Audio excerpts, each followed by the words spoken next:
NTI Day number 24, 5th grade reading.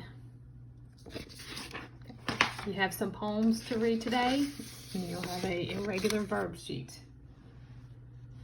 Okay, the first poem's called The Cowboys Life. Well, let me read up here, I'm sorry. Cowboy poetry flourished in the 1800s when ranches and farms dominated the American West. These poems, which were sometimes sung, cover subjects like sprawling landscape, hostile weather, and the loneliness of cowboy life. The Cowboy's Life, poet unknown from the songs of the cowboy. The bawl of a steer to a cowboy's ear is music of sweetest strain, and the yelping notes of the gray coyotes to him are a glad refrain. For a kingly crown in the noisy town, his saddle he wouldn't change. No life so free as the life we see way out on the Yeso Range. The winds may blow and the thunder growl, or the breeze may safely moan. A cowboy's life is a royal life, his saddle, his kingly throne. Another one's called The Cowboys Meditation. The poet is unknown from the songs of the cowboys. At midnight when the cattle are sleeping, on my saddle I pillow my head, and up at the heavens lie peeping from out of my cold grassy bed. Often and often I wonder, at night when lying alone, if every bright star up yonder is a big peopled world like our own.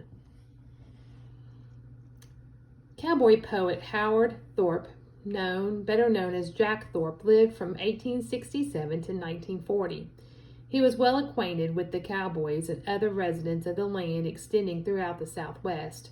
For over 20 years, he collected their poems and songs. In 1908, he published them in a book called Songs of Cowboys.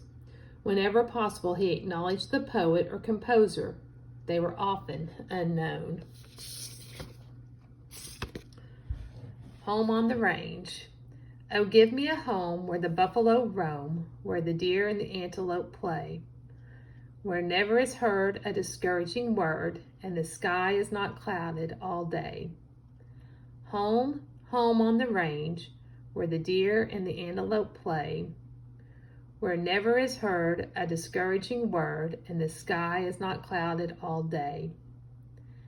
I love the wildflowers in the bright land of ours. I love the wild curlew's shrill scream, the bluffs and white rocks and antelope flocks that graze on the mountains so green. Okay. Today for your homework, you have to choose which word fits into the sentence the best, which irregular or helping verb. Okay, you have 7 sentences, and then down at the bottom you had to use 3 to rewrite the words. You had to use 3 unused words to make sentences. You don't have to do that. So you're not going to use all the words at the top. You're only going to use 7. The words are can, sit, lie, rise, lay, teach, set, may, learn, or raise. So number 1, please blank down your glass before carrying more plates. Choose which word goes in the blank. Number 2, when we know the answer, we must blank our hand. Number 3, blank, I returned my library book, asked Lucy. Number 4, when mom has a headache, it helps her to blank down. We must blank and buckle our restraints if we want to ride to start. If we want the ride to start. Let me read that one again. We must blank and buckle our restraints if we want the ride to start.